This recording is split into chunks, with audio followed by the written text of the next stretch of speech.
We're going to be learning how to blink a light today. We're going to be doing something fun. So let's go ahead and get started. We're going to go ahead and open up a new project here in RSLogix. Select our PLC, press OK, and let's just go ahead and get official here. So we're going to go ahead and rename this as main. I'm going to insert a new rung, and then I'm going to find our JSR. I'm going to create a new ladder 3. Press OK, verify it, and it's not happy because there probably is no ladder 3 right now. So ladder 3, we'll give it a name and we'll call it L blink. Okay, see if it'll verify now. There it goes. Cool. All right.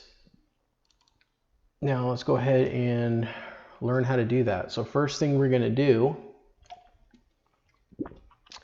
is, oops.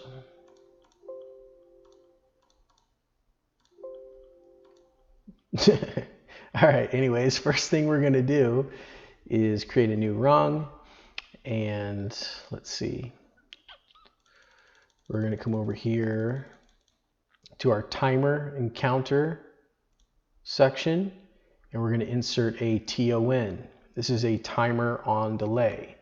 So that means when this timer here receives a signal, or the rung it's on goes high, there's a delay before it activates, or at least the done bit.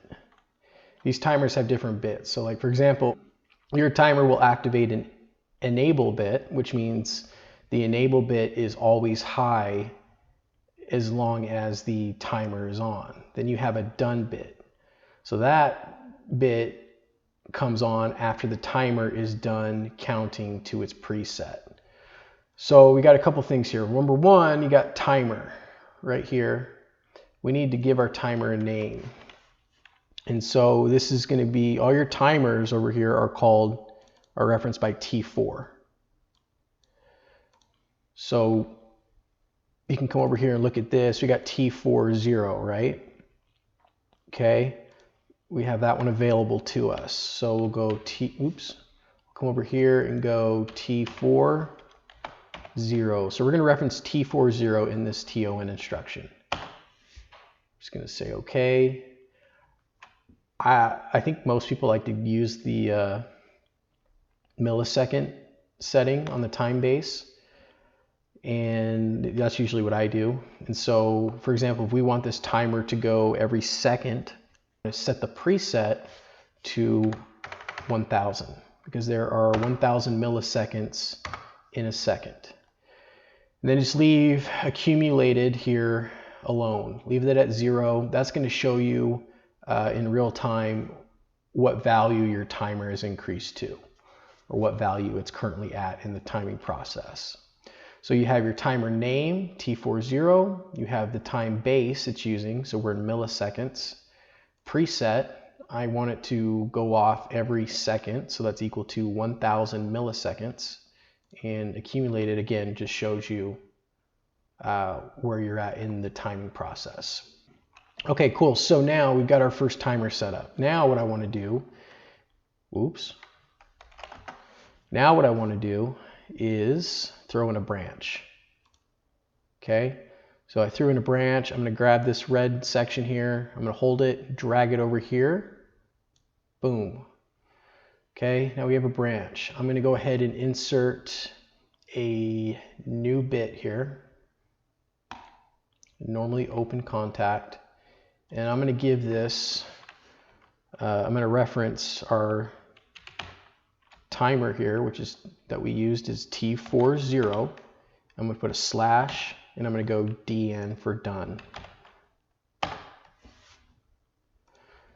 So this bit right here now references the done bit that gets activated when this timer is finished counting. So when this is done counting, this will go high. And I need another timer. So I'm going to come over here to timer counter, go to TON, put in a new TON here. Okay, so now same deal as before. We've got our timer name, time base, preset, and accumulated. I'm going to call this one not T40. I'm going to create a new timer and go T41. Press OK. Give it a time base of 0.001 for milliseconds. I'm going to make this one go off every second or last a second. So 1000. And yeah. Okay. Now here's what we need to do. We need to put a new contact up here. And this one's going to be a normally closed bit. I'm going to give this one the name of T41/done. Now, I honestly always get confused when I try to explain this, so hopefully I can get this right. So when we go online, when we download and go online with the PLC, this rung will be high when we start, okay? So this will allow logical flow to our timer.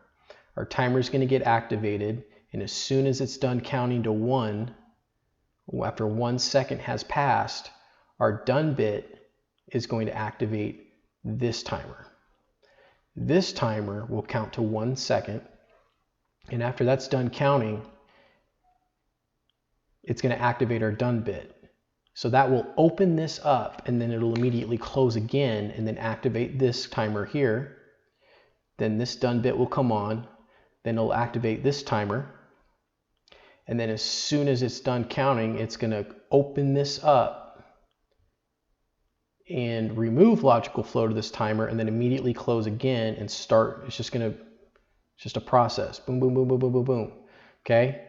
And then since we've got a light going on here, I've got that light bulb hooked up to output 0, 0. So I'm going to throw in a new rung, and this is going to be off of, we're going to use the enable bit off T41.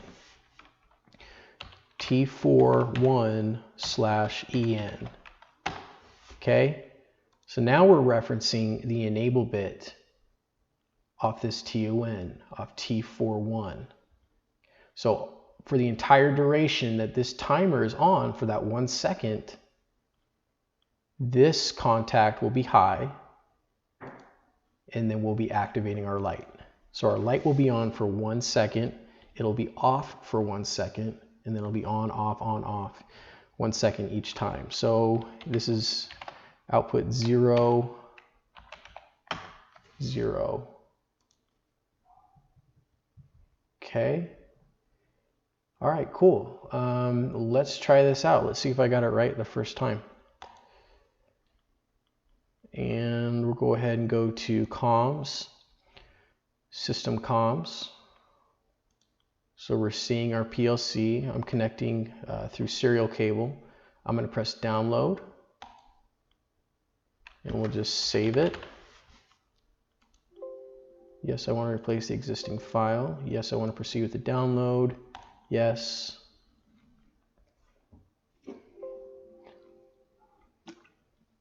Okay, change back to run mode. Yes.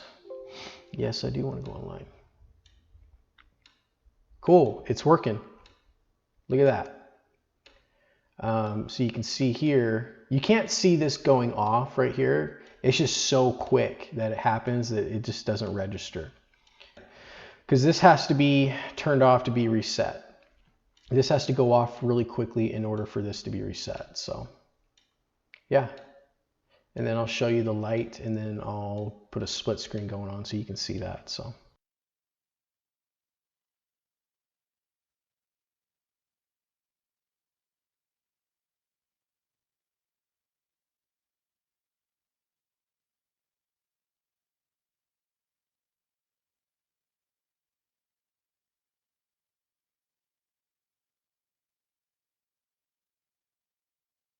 Cool, so now you guys know how that works. Got to see it. what I'm going to do real quick is go ahead, I'm just going to disable this because technically this would be on for forever as long as the PLC has got power to it. So it's getting annoying, and I'm going to go ahead and disable it real quick. So I'll throw in just a random B300 contact and accept the rung edits, test the edits, assemble the edits. Okay, cool. Now I'm going to go ahead and go offline, and what we're going to do is actually use this in like a real world scenario.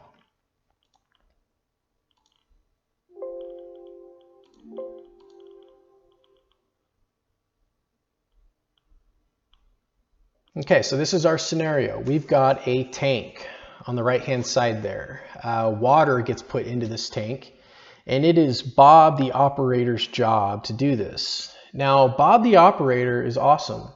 Bob the operator does his job actually pretty well, but every now and then, after he presses the fill button and water starts going into the tank, he tends to forget, and then water overflows and then fills the place up with water. Poor Bob. So in order to remedy this, what we're going to do is when Bob presses the fill button and water starts filling into the tank, we're going to give him a light. We're going to give him a little alarm signal that tells him, hey, you're at 80 feet. You need to stop the water from filling into the tank so we don't overflow. So that's going to be our scenario. Okay, so let's break this scenario down, right? One, we've got a tank. We have a level that we need to monitor. And then when that level reaches a certain height, which in this case is going to be 80 feet, it's going to turn on our blinking light. So first thing I'm thinking right now is, okay, this blinking logic right here, that's an alarm. So I'm going to come over here and name ladder 3. I'm going to rename it from L blink to alarms. Why? Well, when somebody, another technician or whoever comes over to figure out why the light is blinking, and they're going to pull up the program, the first thing they're probably going to be looking for is some sort of subroutine called alarms. You got to think of this in a logical way. You want to set up your program in a logical way. You don't want to just have random stuff going on to confuse people. So alarms, okay? Next thing I'm thinking, okay, I've got a tank level. The tank level is not going to want to go in here in main or in alarms because the tank level is not an alarm. The tank level is just part of that tank. So I'm going to create a new subroutine because we're going to keep everything nice, neat, and clean. So it's going to be ladder 4, and I didn't say this earlier, but I'm going to call this tank 1, right? So that tank that we're working with is called tank 1. And anything associated with tank 1 is going to go into this subroutine, this file. All right. So now we need to create some sort of way to mock the tank level. You know, normally you're going to have like, you know, some sort of level sensor, and then you would take the input from that. But obviously we're just going to simulate this. So I'm going to go ahead and find let's see, what am I going to use? We're going to go into compare, and then we're going to select a greater than or equal to instruction. I'm always getting punked by the mnemonic setup. Okay, greater than or equal, and then we're going to set up an output here. Okay, so let's go ahead and take this greater than or equal instruction. What we're going to do is we're going to take a value which is going to be the tank level, and in order to simulate this, I'm going to use an N7 bit or an N7 file. Press OK, and then source B is what we're comparing that input against. So I'm going to take the value 80 because that's what we're doing. If the tank level reaches 80 feet or more, we need to set off an alarm. Okay? Then I'm going to make this, since we already used B300 right here, I'm just going to use B300 then. And then I'm going to call this high level. Okay. Let's go and verify that. So let's talk about this. What's going on here? We have a greater than or equal instruction, and we're taking whatever value is located in N70 and comparing it to the value of 80. So let's check this out. N7 integer right here. So whatever we plug in here, let me move this over. You can see here, this is reading, source A is reading whatever value is located in N70. I put a 5 in there. You can see it updated with a 5. And then it compares it against the value 80. Is that greater than or equal to 80? No, it's not. So this rung would not become true. It would stay false. If I enter in a 30, you can see it changes to a value of 30. Still not greater than or equal to 80. If I made this an 85, this instruction would say, okay, N70 has a value of 85. That's greater than or equal to 80. And so this rung would become true, and it would activate this output right here, or high level, and it would turn on our high level alarm right here. Okay, we should probably actually, real quick, make this say light. Okay, so yeah, that's pretty simple there. And again, we're just simulating this. So normally you'd have like some sort of level sensor that's always giving you feedback, you know, some sort of analog signal going into your PLC, and then this would be converting it to some sort of value, whether it would be a float or an integer, whatever. Okay, and then one last thing we got to do is, don't forget this, and a lot of people will, we need to make sure that our PLC is scanning this ladder. If you don't put in a JSR to scan ladder 4, then nothing will ever happen. This could be a value of 100, but this is never going to go high, and it's never going to turn on your alarm because the PLC was never scanning it. So we'll come over here and add a new rung, and we're going to add a JSR, and we're going to say ladder 4 or subroutine 4.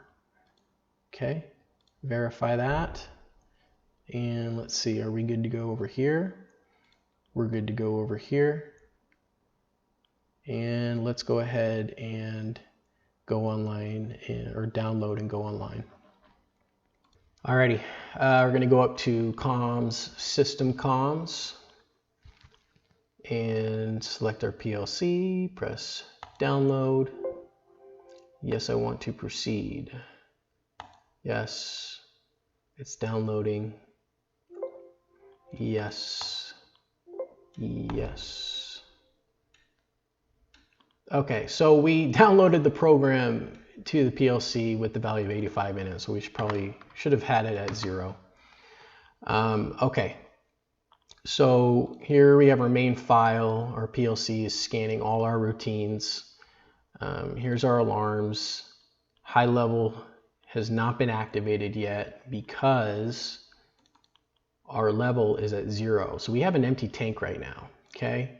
So let's say the operator goes in, he presses the button to fill it, and our tank level goes up to 5 feet. Okay, nothing happens. It goes up to 20 feet. Okay. Nothing happens. Goes up to 50 feet. Nothing happens. We hit 75 feet. Okay. And then we hit 85 feet. Okay. Now you can see this rung became true. It activated our B300 coil, turned on this output. We come over here to our alarms. You can see that this is switched on, which gave us logical flow down to here, and our timer, that's all running. Okay, you see our light is getting turned on down here, on and off. Okay, now this was supposed to be just like a basic example of how you could integrate a blinking light into some sort of setup, right? Would you actually do what I just did in a real world scenario? Would you actually just set up a blinking light for an operator to rely on to shut off, you know, a tank that's filling with water? No, you would never do that. You would obviously have code or logic to kill a pump or turn off a valve automatically when the tank level reached 80 or above. So don't do what I just did in the real world, right? This was just supposed to get your brain thinking, you know, get the juices flowing as far as how you could actually use a light in a real world setup. Okay, cool. Thanks guys. Later.